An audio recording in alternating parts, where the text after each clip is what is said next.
Bonjour à tous et bienvenue sur cette vidéo sur comment ma vision de la guerre me permet d'avancer sur moi-même.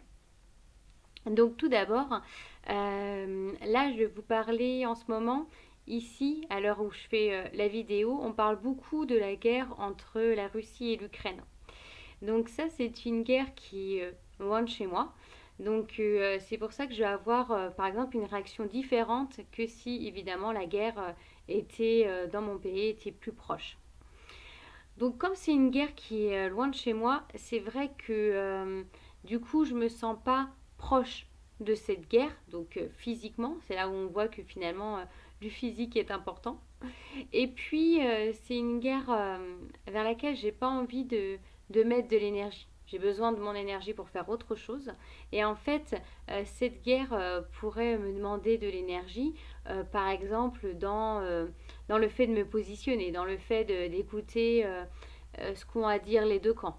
Parce que le problème, c'est que par exemple, vous allez avoir des informations au niveau des médias qui vont malgré tout, pour la plupart des médias, être quand même plus vers un camp. Donc ça ne veut pas dire qu'ils ne vont pas vous parler de ce qui se passe du point de vue de l'autre camp, mais ils vont tellement vous parler de la même chose que bah, ça va s'imprimer, ça va se rabâcher et donc du coup ça va s'intégrer en soi et puis on va avoir l'impression d'avoir toute la compréhension et finalement pas forcément. Donc c'est pour ça que bon, ça peut être intéressant de faire attention aux médias qu'on regarde et puis surtout ne pas se baser que sur ce que eux ils disent. Donc en ne se basant pas que sur ce que eux ils disent, ça veut dire que ça va me demander d'aller chercher les autres informations. Et ça va me demander du temps et de l'énergie. Ce que je n'ai pas envie de consacrer à cette guerre qui pour moi est loin. Donc ça c'est un premier point. Alors ce qui ne veut pas dire que cette guerre n'est pas importante ou que je m'en fiche, ça veut juste dire que je ne veux pas mettre d'énergie dedans. Et puis il y a autre chose chez moi qui émerge aussi. Donc moi j'habite avec des gens qui regardent la télé, qui regardent les médias. Et puis du coup j'entends les scènes qui peuvent se passer pendant la guerre, j'entends les mitraillettes, j'entends des gens qui crient. Et en fait, tout ça là, par exemple, là, je commence déjà à le sentir dans mon corps, au niveau de mon dos, au niveau de mon cœur, qui commence à se serrer. En fait, tout ça pour moi, c'est oppressant. Donc en fait, c'est des choses qui me mettent dans des énergies basses. Et en plus, je peux rien faire. Alors, on peut toujours faire des choses, hein, mais par exemple, on peut envoyer de la nourriture ou des habits ou des choses là-bas. On peut faire des choses comme ça, mais après, je peux rien faire qui pourrait résoudre la situation totalement, en fait. Et en plus, ça vient, du coup, comme je disais, emmener de l'angoisse.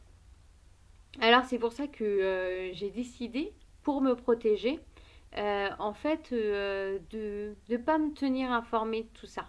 Parce que comme c'est angoissant, alors c'est là que ça vient aussi dire que j'aurai des choses aussi à travailler là-dessus. Je pense qu'il y a des mémoires transgénérationnelles, hein, donc nos grands-parents, nos arrière-grands-parents ont connu la guerre, et puis dans notre lignée, il y a eu plein de guerres. Donc voilà, je pense qu'il y a des choses comme ça qui sont à l'intérieur de moi et que ça vient ramener. Et comme pour le moment, je suis sur autre chose, j'ai pas envie d'avancer là-dessus maintenant, donc c'est pour ça que je décide consciemment de le mettre de côté, tout en ne me disant pas que ça n'existe pas, mais juste en me disant, ben voilà, là c'est pas le moment, je sais que c'est là.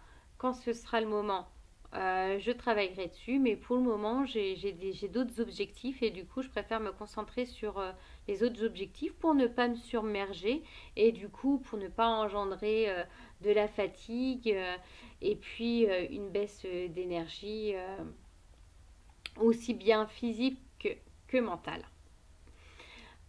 En tout cas, c'est ma vision des choses, ce que moi je vis, ce que je ressens. Ça peut être intéressant de voir déjà si ça peut être la même chose chez vous ou pas, ou voilà, si vous décidez de ne pas vous occuper de cette guerre pour d'autres raisons. Ça peut être intéressant d'ailleurs que vous le mettiez dans les commentaires parce que pour les personnes pour qui cette guerre tient à cœur pour différentes raisons, eh ben, ça peut être intéressant qu'elles comprennent pourquoi est-ce qu'il y en a d'autres qui ont besoin de mettre de la distance. Et par contre, donc, ce qui peut être aussi intéressant pour moi par rapport à cette guerre, en tout cas, ça peut venir me faire vivre aussi, c'est ce que me font vivre les réfugiés. Parce que pour le coup, les réfugiés, il y en a certains qui viennent en France, et pour le coup, là, c'est plus proche physiquement de moi. Et la proximité physique est intéressante. Pourquoi? Parce que chez moi, en fait, ça vient faire émerger euh, la problématique de la loi du plus fort. C'est-à-dire que je me dis que si ces réfugiés sont mieux que moi, ben en fait, ils peuvent prendre ma place parce que c'est comme j'ai cette problématique de la loi du plus fort, je me dis ben ils la méritent cette place, alors que moi je la mériterais pas autant qu'eux. Donc s'ils viennent prendre ma place, ben ça me met vraiment en insécurité parce que ça veut dire que je perds mes repères, ça veut dire que je perds aussi ben, un certain confort, ça veut dire que je suis dans la perte en fait, dans un risque de perte. Et c'est là où c'est intéressant, ce que je me suis reprise, j'ai dit dans la risque de perte, parce que c'est comment j'ai associé les réfugiés à prendre ma place et du coup par là à ennemi. Alors que je pourrais voir les choses tout à fait différemment. Et je pense que c'est que les personnes qui les accueillent à bras ouverts voient les choses différemment. Chez eux, ça vient, c'est autre chose qui émerge. Euh, Moi, du coup, je serais moins accueillante parce que, bah, du coup, je me sens en danger. Donc, forcément, on n'a pas trop l'habitude de dire ah, bah, je sais que tu vas me faire du mal, viens, viens.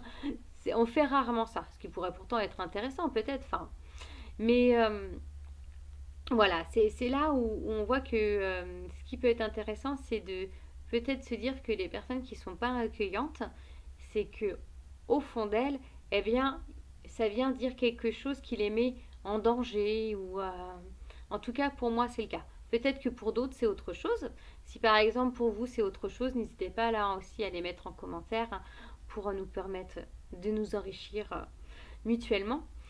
Et c'est toujours intéressant de voir en fait ces deux positionnements qu'on peut accueillir à bras ouverts parce qu'il y a des trucs positifs, parce que ça nous apporte des trucs positifs, et qu'on peut au contraire se mettre en recul et se protéger. Je pense qu'on peut faire aussi le parallèle de ça par exemple avec des personnes qui sont à certains moments racistes. Parce que bah, c'est pareil, le racisme, c'est aussi comment est-ce que ben, l'autre est un potentiel danger. Donc du coup, comment est-ce qu'on s'en protège? Et ce qui est intéressant là, sur ce que je viens de dire, c'est que je viens de dire à des moments. C'est-à-dire que parfois on peut avoir un comportement peut-être raciste, donc du coup pour se protéger. Euh, Après, il y a peut-être d'autres associations, hein. Et ce qui est intéressant, c'est de se dire qu'on ne l'est pas toujours. Par exemple, moi, j'aurais tendance parfois à dire à des moments que je suis radine. Et à d'autres moments, je ne le suis pas du tout. Parce qu'il y a des moments, il y a des choses qui ne m'intéressent pas et j'ai pas envie d'y mettre de l'argent. J'ai pas envie d'y mettre de l'argent. L'argent, c'est aussi une énergie. Donc, c'est comment est-ce qu'on y met aussi de l'énergie. Et j'ai pas envie d'y mettre cet argent, cette énergie. Par contre, à d'autres moments, les trucs qui m'intéressent, ben voilà, je vais être plus ouvert, je vais être capable de mettre plus d'argent.